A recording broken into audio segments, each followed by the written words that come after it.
لله إن الحمد لله نحمده ونستعينه ونستغفره ونعوذ بالله من شرور أنفسنا ومن سيئات أعمالنا من يهده الله فلا مضل له ومن يضلل فلا هادي له وأشهد أن لا إله إلا الله وحده لا شريك له وأشهد أن محمدا عبده ورسوله يا أيها الذين آمنوا اتقوا الله حق تقاته ولا تموتن إلا وأنتم مسلمون يا أيها الناس اتقوا ربكم الذي خلقكم من نفس واحدة وخلق منها زوجها وبث منهما رجالا كثيرا ونساء واتقوا الله الذي تساءلون به والأرحام إن الله كان عليكم رقيبا يا أيها الذين آمنوا اتقوا الله وقولوا قولا سديدا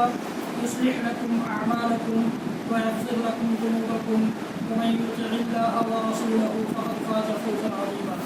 أما بعد فإن خير الحديث كتاب الله وأحسن الهدي هدي محمد صلى الله تعالى عليه وآله وسلم وشر الأمور محدثاتها وكل محدثة بدعة وكل بدعة ضلالة وكل ضلالة في النار أعوذ بالله السميع العليم من الشيطان الرجيم لن ينال الله لحومها ولا دماؤها ولكن يناله التقوى منكم وقال رسولنا صلوات ربي وسلامه عليه إن الله لا ينظر إلى صوركم ولا أجسادكم ولكن ينظر إلى قلوبكم وأعمالكم محترم بزرگوں دوستوں اسلامی ماں اور بہنوں، آج کا دن اللہ رب العالمین کے نزدیک بڑی عظمت والا دن ہے، بڑا عظیم دن ہے۔ اللہ کے نبی صلی اللہ علیہ وسلم نے اس دن کو بڑا عظیم قرار دیا ہے اور اس کے بعد والے دن کی تاریخ کو بڑا عظیم قرار دیا ہے۔ آج کے عمل کے لیے بھی اور آئندہ کے عمل کے لیے، پوری زندگی کے ہر چھوٹے بڑے عمل کے لیے سب سے زیادہ ضروری جو چیز ہے وہ تقویٰ ہے۔ اللہ تعالیٰ ہم سب کو اس بات کی توفیق دے کہ ہم اس کے لیے کیے جانے والے ہر عمل میں تقویٰ اختیار کرنے والے ہوتے ہیں، جس کے سلسلے میں قرآن نے کہا کہ فَإِنَّ خَيْرَ الزَّادِ التَّقْوَىٰ، کہ سب سے بہترین زاد سفر انسان جو آخرت کے لیے تیار کر سکتا ہے وہ تقویٰ ہے۔ اللہ تعالیٰ نے فرمایا کہ وَلِبَاسُ التَّقْوَىٰ ذَٰلِكَ خَيْرٌ، تقویٰ کا لباس یہ سب سے بہترین لباس ہے۔ یہ ایسا شیوا ہے، ایسی عادت ہے یہ کہ اس کے بغیر اللہ تعالیٰ کوئی عمل قبول نہیں کرتا، اور پھر اس کے بعد تقویٰ اختیار کرنے کے بعد کسی عمل میں سب سے زیادہ ضروری جو چیز ہے وہ یہ کہ نبی اکرم صلی اللہ تعالیٰ علیہ وسلم کا طور طریقہ ہے۔ کسی بھی چھوٹے یا بڑے عمل کو جب تک ہم نبی صلی اللہ علیہ وسلم کے سنت کے سانچے میں نہیں ڈھال لیں گے وہ عمل ہمارا قابل قبول نہیں ہوگا، وہ عمل قابل قبول نہیں ہوگا۔ اللہ تعالیٰ نے ارشاد فرمایا ہے سورہ محمد میں، یا ایھا الذین آمنوا اطیعوا اللہ واطیعوا الرسول ولا تبطلوا اعمالکم، اے ایمان والو اللہ کی فرمانبرداری کرو، رسول اللہ صلی اللہ تعالیٰ علیہ وسلم کی فرمانبرداری کرو، اپنے اعمال کو برباد نہ کرو۔ معلوم یہ ہوا کہ اللہ کے لیے خلوص للہیت اور رسول اکرم صلی اللہ علیہ وسلم کی فرمانبرداری اعمال کو بربادی سے بچانے والی چیز ہے۔ اگر ایسا نہیں کرتے تو اعمال بیکار ہو جائیں گے، ضائع ہو جائیں گے۔ اللہ اکبر لا الہ الا اللہ واللہ اکبر وللہ الحمد۔ آج جو عمل ہم کرنے جا رہے ہیں یا کریں گے، اللہ تعالیٰ اس عمل کو قبولیت کا شرط بخش دے۔ بڑا ہی اللہ تعالیٰ کو بہت محبوب چیز ہے اور بہت محبوب عمل ہے آج کا یہ عمل۔ خون بہانے کے عمل سے زیادہ آج کی تاریخ میں اللہ تعالیٰ کو کوئی اور عمل پسند نہیں، یہ اتنا محبوب ہے رب العالمین، اور یہ عمل اپنے پیچھے ایک تاریخ رکھتی ہے۔ حضرت ابراہیم علیہ السلام کی یادگار رکھتی ہے، یہ عمل یادگار رکھتا ہے اپنے پیچھے حضرت ابراہیم علیہ السلام۔ اللہ تعالیٰ نے کوٹ کیا ہے ابراہیم علیہ السلام کی تاریخ کو نقل کرتے ہوئے، جب رب ھب لی من الصالحین، جب انہوں نے بڑھاپے کی عمر میں اپنے رب سے لو لگاتے ہوئے، اپنے رب سے طلب کرتے ہوئے کہا تھا 80-85 سال 90 سال کی عمر میں کہ مجھے نیک اولاد دے۔ تو اللہ تعالیٰ نے ایک طرف تو ان کی تاریخ اور ان کے قصے کو ذکر کیا ہے قرآن پاک میں، وہیں دوسری طرف قرآن پڑھنے والوں کو اس کی تعلیم دی ہے رب العالمین نے کہ اللہ تعالیٰ سے انسان جو سب سے قیمتی دولت طلب کر سکتا ہے وہ نیک اولاد ہے۔ رب ھب لی من الصالحین، اللہ تعالیٰ نے ان کی دعا قبول فرمائی اور فرمایا کہ فبشرناہ حلیم، ہم نے ان کو بڑا صبر کرنے والا بچہ دیا، بڑے صبر کرنے والے بچے کی خوشخبری، بہت زیادہ صبر کرنے والا بچہ تھا۔ فبشرناہ بغلام حلیم فلما بلغ معه السعی، وہ بچہ جب پیدا ہوا اور دودھ پینے ہی کے دنوں میں اللہ تعالیٰ نے یہ حکم دیا ابراہیم علیہ السلام کو کہ بڑھاپے کی عمر میں آپ کو گرچہ یہ بچہ ملا ہے اور آپ کے نزدیک چاہے جتنا پیارا بچہ ہو یہ، لیکن میرے حکم کے نزدیک آپ کا یہ سارا پیار، آپ کی یہ ساری محبت قربان ہو جائے، آپ اسے لے جا کر ایک ایسی سرزمین میں چھوڑ آئیے جہاں ایک دن توحید کا مرکز بنتا ہے، جہاں دنیا کے سارے لوگ جس کی طرف توجہ کر کے اپنی عبادتیں کریں گے، متوجہ ہو کر کے اپنی عبادتیں کریں گے، اور دنیا کا سب سے بہترین عمل جس کے سلسلے میں اللہ کے رسول صلی اللہ علیہ وسلم نے فرمایا اس کا بدلہ جنت کے علاوہ کچھ نہیں ہے، وہ حج کا عمل بھی وہی انجام دیں گے۔ چنانچہ ابراہیم علیہ السلام نے اس میں بھی کوئی کوتاہی نہیں اور لے جا کر چھوڑ آئے۔ وہ بچہ اس سرزمین پر جب پل بڑھ کر کے بڑا ہوا اور اس لائق ہوا کہ ابراہیم علیہ السلام کی بڑھاپے کی عمر میں 90-95-100 سال کی عمر میں ان کا ساتھ دے سکے، ان کی توحید کے مشن کو آگے بڑھا سکے، ان کی دعوت کو آگے بڑھا سکے، اللہ تعالیٰ کے ایک اور حکم، یہ حکم سب سے زیادہ کٹھن حکم، سب سے زیادہ مشکل حکم تھا، لیکن اللہ کے نیک بندوں کے لیے اللہ کا کوئی حکم مشکل نہیں ہے، کوئی حکم مشکل نہیں ہے۔ فلما بلغ معه السعی قال یا بنی انی اری فی المنام انی اذبحک فانظر ماذا ترى، جب وہ بچہ دوڑ دھوپ کے لائق ہوا، ان کے ساتھ مل کر کے، ان کے ساتھ چل کر کے کچھ کام کرنے کے لائق ہوا، تو اللہ تعالیٰ نے ان کو خواب دکھلایا ابراہیم علیہ السلام کو، اس خواب کو شیئر کیا ابراہیم علیہ السلام نے اپنے بیٹے سے، کہا کہ بیٹے میں کئی دنوں سے مسلسل یہ خواب دیکھ رہا ہوں کہ میں اپنے ہاتھوں سے تمہیں ذبح کر رہا ہوں، تم سوچ لو تمہاری کیا رائے، تم اس سلسلے میں مجھے کیا مشورہ دیتے۔ اس آیت میں اللہ تعالیٰ نے قصہ بیان کرنے کے ساتھ ساتھ ابراہیم علیہ السلام کی تاریخ بیان کرنے کے ساتھ ساتھ ایک باپ اور بیٹے کے عمل کو بھی بیان، کہ باپ کس طرح سے اللہ کے حکم کے تابع ہے، کس قدر اللہ کا فرما بردار ہے، اور بیٹا اللہ کے حکم کے لیے کس قدر قربان ہو جاتا ہے۔ بیٹا جواب دیتا ہے کہ یا ابت افعل ما تؤمر، آپ کو جس بات کا حکم دیا جا رہا ہے کر گزریے، آپ کو اس سلسلے میں میرے مشورے کی ضرورت نہیں ہے، میری رائے کی ضرورت نہیں ہے، اس لیے کہ یہ اللہ ہے جو آپ سے بھی بڑا ہے، مجھ سے بھی بڑا ہے، اس کائنات کا بڑا ہے، سب چیز سے بڑا ہے۔ اللہ اکبر، اللہ اکبر، اللہ اکبر، لا الہ الا اللہ، واللہ اکبر، اللہ اکبر وللہ الحمد۔ کہا کہ ستجدونی انشاءاللہ من الصابرین، آپ مجھے صبر کریں۔ اللہ نے چاہا کہ میں آپ کے اس حکم کی تعمیل میں اور اللہ کے لیے اپنی گردن کٹانے میں کسی قسم کی کوتاہی سے کام نہیں، ستجدونی انشاءاللہ من الصابرین۔ تو اس طرح کا صبر کا پیٹرن ہر انسان بن جائے۔ قرآن اس قصے کو بیان کر کے یہ چاہتا ہے، قرآن یہ سبق اپنے پیچھے رکھتا ہے، ان آیات میں اللہ تعالیٰ نے یہ سبق ہمارے اور آپ کے لیے رکھا ہے کہ باپ بھی اللہ کا فرما بردار ہو جائے اور بیٹا بھی اسی طرح کا پائے۔ ستجدونی انشاءاللہ من الصابرین۔ فلما اسلما، دونوں جب تیار ہو گئے، وتلہ للجبین، اور پیشانی کو سر پہ زمین پہ رکھ دیا، لٹا دیا حضرت اسماعیل کو ابراہیم علیہ السلام نے، تو اللہ تعالیٰ نے اللہ تعالیٰ کو اسماعیل کی گردن مقبول کی، ابراہیم کا خلوص مقبول۔ ونادیناہ یا ابراہیم، ہم نے ابراہیم کو آواز لگائی، بس صدق کر دیا، آپ نے سچ خواب کو سچ کر دیا۔ ایسا خواب تھا آپ کا کہ اس پر لاکھوں حقیقتیں قربان ہو جائیں، لاکھوں سچائیاں قربان ہو جائیں۔ یہ خواب کو آپ نے ایسی تعبیر دے، ایسی سچائی بخش دی، تصدق تک ہوا، ایسی سچائی کہ عرش والا رب بھی اس کی سچائی کا اعلان کرتا، تصدق تک ہوا۔ کیا ہمارا عمل ایسا نہیں ہو سکتا عرش والا رب خوش ہو جائے، عرش کا رب ہمارے عمل سے خوش ہو جائے؟ ایسا ہو سکتا ہے؟ اسی دنیا میں، یہ دنیا عمل کی جگہ، اسی دنیا میں اللہ کے ایسے نیک بندے ہوتے ہیں، رہتے ہیں، جو اپنے اعمال کے ذریعے اللہ کی خوشنودی تک پہنچ جاتے ہیں، اعمال کے ذریعے اللہ کی قربت حاصل کر لیتے ہیں، اللہ کی نزدیکی حاصل کر لیتے ہیں۔ یا ابراہیم قد صدقت الرؤیا انا کذلک نجزی المحسنین، یقیناً اسی طرح سے ہم احسان کرنے والوں، نیکی کرنے والوں کو بدلہ دیتے ہیں۔ اور پھر اللہ تعالیٰ نے فرمایا کہ وترکنا علیہ فی الآخرین، ابراہیم علیہ السلام کی یادگار بعد میں آنے والوں کے لیے چھوڑ دیا ہم نے۔ اس سے پتہ چلتا ہے کہ قومیں بہت ساری آتی ہیں، بہت سارے لوگ دنیا میں آتے ہیں، چلے جاتے ہیں، بہت سارے انسان پیدا ہوتے ہیں اور مر جاتے ہیں، لیکن تاریخ وہی بنا پاتا ہے جو اللہ تعالیٰ کے لیے قربانی دیتا ہے،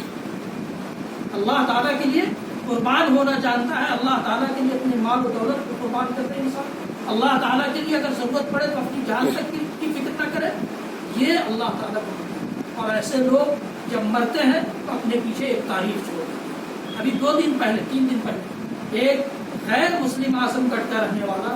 بچہ اسلام قبول کرتا ہے، اسلام قبول کرنے کے بعد تمل ناڈو میں عمر آباد میں جا کر وہ تعلیم حاصل کرتا ہے، اور پھر وہاں سے وہ مدینہ یونیورسٹی جاتا ہے، اور مدینہ یونیورسٹی میں تعلیم حاصل کر کے بہت بڑا محدث بنتا ہے، وہاں کا استاذ بن جاتا ہے اس یونیورسٹی میں، اور حدیث کے باب میں بے انتہا کام کرتا ہے، خدمت کرتا ہے۔ اس کا ابھی 2 دن پہلے انتقال ہوا، دنیا اس کو یاد کر رہی ہے، اور دنیا کے ہر کونے سے اس پر تحریریں لکھی جا رہی ہیں۔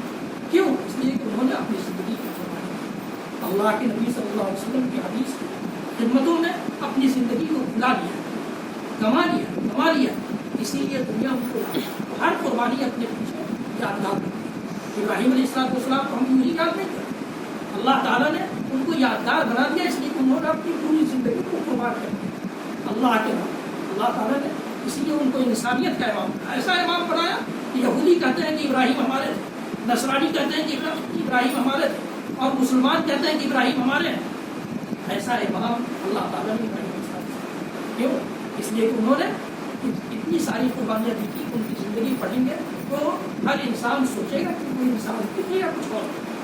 وہی ابتدا ابراہیم ربہ بکلمات فاتمہن، ابراہیم کو ان کے رب نے مختلف آزمائشوں سے آزمایا، گزارا، اور ان آزمائشوں نے ابراہیم کامیاب ہوا۔ ہم اور آپ جانور ذبح کر لیتے ہیں، سمجھتے ہیں قربانی ادا ہو گئی، ابراہیم علیہ السلام والے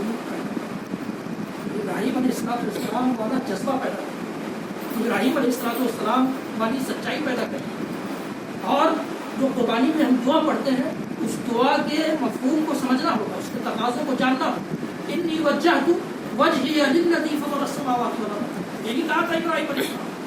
ابراہیم علیہ السلام نے یہی کہا تھا کہ دنیا کے سارے رشتوں ناتوں سے کٹ کر، سارے تعلقات کو ختم کر، دنیا میں جتنی چیزوں کی پرستش ہوتی ہو، عبادت ہوتی ہو، ان ساری عبادتوں سے منہ موڑ کر میں اپنی توجہ، اپنا رخ اس رب العالمین کی طرف کرتا ہوں جو آسمانوں کو پیدا کرنے والا ہے، زمین کو۔ میں اس کے ساتھ کسی کو شریک نہیں کر سکتا، وما انا من المشرکین، شرک نام کی کوئی چیز میری زندگی میں نہیں آ سکتی۔ ابراہیم علیہ السلام نے یہ دعا پڑھی تھی، اور اس کو انہوں نے دہرایا تھا، اللہ تعالیٰ نے اس کو بھی یادگار بنا دیا اور کہا کہ تم قربانی کرتے ہو، اللہ کے نبی صلی اللہ علیہ وسلم نے فرمایا کہ قربانی کرتے ہو اس دعا کو۔ اللہ تعالیٰ نے دوسرے مقام پر فرمایا کہ نبی اپنے نبی کو مخاطب کر کے، محمد رسول اللہ صلی اللہ تعالی وسلم کو مخاطب کر کے کہا کہ نبی آپ کو کہنا ہو، آپ کو اعلان کرنا ہو کہ میری نمازیں، میری ساری عبادتیں، میری قربانیاں، میرا جینا اور مرنا سب اس اللہ رب العالمین کے لیے ہے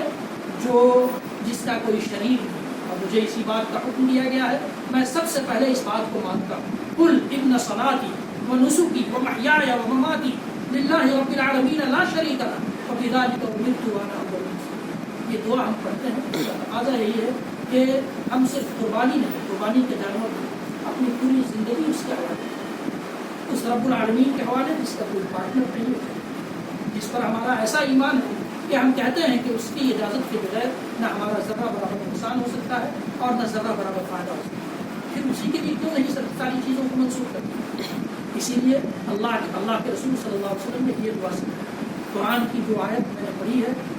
خطبے کے بعد سورہ حج کی، اس میں بھی اللہ تعالیٰ نے یہی کہا، اسی بات کی دعوت کہ اللہ تعالیٰ کو تمہارے جانوروں کے خون اور گوشت نہیں پہنچتا، خون اور گوشت نہیں پہنچتی، اللہ تعالیٰ کو تمہارے دل کا تقویٰ، خلوص، دلداری پہنچتی، اللہ تعالیٰ کو یہی مطلوب ہے۔ تو اللہ تعالیٰ کے اور اللہ کے نبی صلی اللہ علیہ وسلم کی وہ حدیث میں نے پڑھی، اس میں اللہ کے رسول فرماتے ہیں کہ اللہ تعالیٰ تمہارے جسم کو، تمہاری صورتوں کو نہیں دیکھتا، تمہارے دل کی کیفیت کو دیکھتا ہے اور تمہارے عمل کے خلوص کو دیکھتا ہے۔ اللہ کے نبی صلی اللہ علیہ وسلم کا ارشاد گرامی، لہٰذا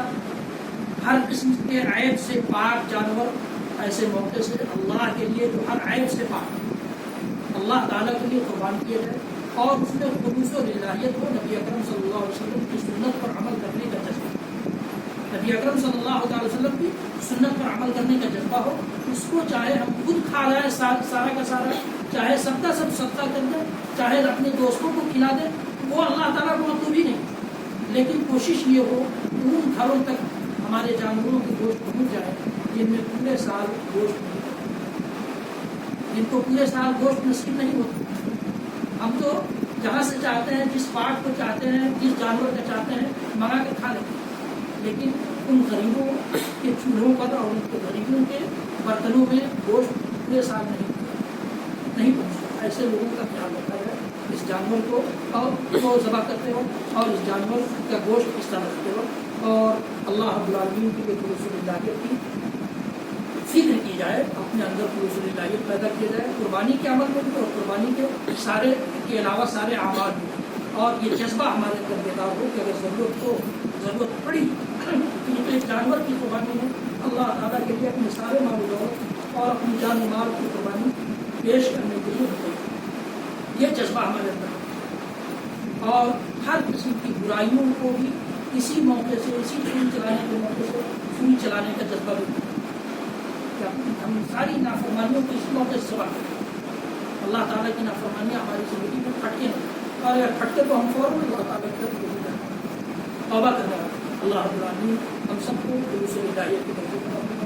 تقویٰ جیسی دولت سے نواز دے، اور اپنے نبی محمد رسول اللہ صلی اللہ علیہ وسلم کی تابعداری اور اطاعت شہری سکھلا دے۔ رب العالمین دنیا میں جہاں جہاں مسلمان پریشان حال ہیں ان کی پریشانیوں کو دور فرما دے۔ رب العالمین آج ساری دنیا جس بیماری سے پریشان ہے، رب العالمین اگر تو نہ چاہے تو یہ بیماری کبھی ختم نہیں، رب العالمین تو اپنی اجازت سے اور اپنے فیصلے سے اس بیماری کا دنیا سے ابتدا فرما کر خاتمہ کر۔ رب العالمین جو لوگ اس بیماری میں مبتلا ہے ان کو بھی عافیت دے دے، جو اس بیماری میں مبتلا نہیں ہے رب العالمین ان کو محفوظ رکھتا ہے، ان کو محفوظ کر دے۔ رب العالمین اس بیماری سے ہر شخص، ہر بڑا چھوٹا نوجوان، عورتیں، مرد سب سینے ہوئے ہیں۔ رب العالمین تیری رضا کے بغیر اور تیرے فیصلے کے بغیر کسی کو کوئی بیماری لاحق نہیں ہوتی، لیکن ہمارا احتیاط رب العالمین، ہمارا بچاؤ تو اس پر نظر کرم فرماتے ہوئے ہم سب کو محفوظ کرنا۔ رب العالمین ہم سے جو بیمار ہے وہ شفا نصیب فرمائے، جو صحت مند ہے انہیں توفیق دے کہ وہ آئندہ کی زندگی میں تیری شکر گزاری اور تیری اطاعت شاری کے ساتھ اپنی باقی زندگی کو گزار سکیں۔ رب العالمین تو اپنے خاص اور کرم سے ہم میں سے جو روزگار والے ہیں انہیں توفیق دے، وہ حلال کمائی کی فکر کریں، حرام سے بچیں، انہیں اس بات کی بھی توفیق دے دے کہ وہ تیرے راستے میں تیرے دین کی خاطر اور تیرے محتاج، نادار، یتیم، مسکین، بندوں بندیوں کی خاطر خرچ کرنے والے بنے۔ جو روزگار والے نہیں ہیں رب العالمین توفیق دے تو وہ رب العالمین ان کے لیے جائز روزگار کا بندوبست کریں۔ جو قرضدار ہیں رب العالمین ان کے قرضوں کی ادائیگی کا بندوبست کریں۔ رب العالمین ہم میں سے جن کے والدین زندہ ہیں توفیق دے کہ ان کی خدمت کر کے جنت کما سکیں، اور جن کو والدین وفات پا چکے ہیں رب العالمین ان کی قبروں کو دور سے کر دے، ان کی فردوس میں جگہ دے دے۔ رب العالمین کو اپنی خصوصی کرم سے ہم میں سے جو اولاد والے ہیں توفیق دے کہ وہ اپنی اولاد کی ایسی تربیت کر سکیں کہ ان کی وفات کے بعد ان کے لیے مغفرت اور رحمت کی دعا کرنے والی اولاد صاحب، اور جو اولاد والے نہیں ہیں ان کے لیے نیک اولاد کا فیصلہ فرما دے۔ رب العالمین کو اپنے خاص اور کرم سے آج کی اس تاریخ میں ہم سب کے دلوں کو جہنم کی آگ سے آزاد کر دے، ہمیں بھی معاف کر دے، ہمارے ماں باپ کو معاف کر دے، ہمارے آباء و اجداد کو معاف کر دے، ہمارے زندوں کو معاف کر دے، ہمارے مردوں کو معاف کر دے، ہمارے مردوں کو بھی بخش دے، ہماری عورتوں کو بھی بخش دے۔ ہم سب کو جب تک زندہ رکھ، اسلام کو زندہ رکھ، وفات دے، ایمان کو وفات دے۔ اللہ اکبر، اللہ اکبر، اللہ اکبر، لا الہ الا اللہ، اللہ اکبر، اللہ اکبر وللہ الحمد، وصلی اللہ تعالی علی نبینا محمد وعلی آلہ وصحبہ وسلم تسلیما مزیدا۔ سبحان ربک رب العزة عما یصفون وسلام علی المرسلین والحمد للہ رب العالمین، والسلام علیکم ورحمۃ اللہ۔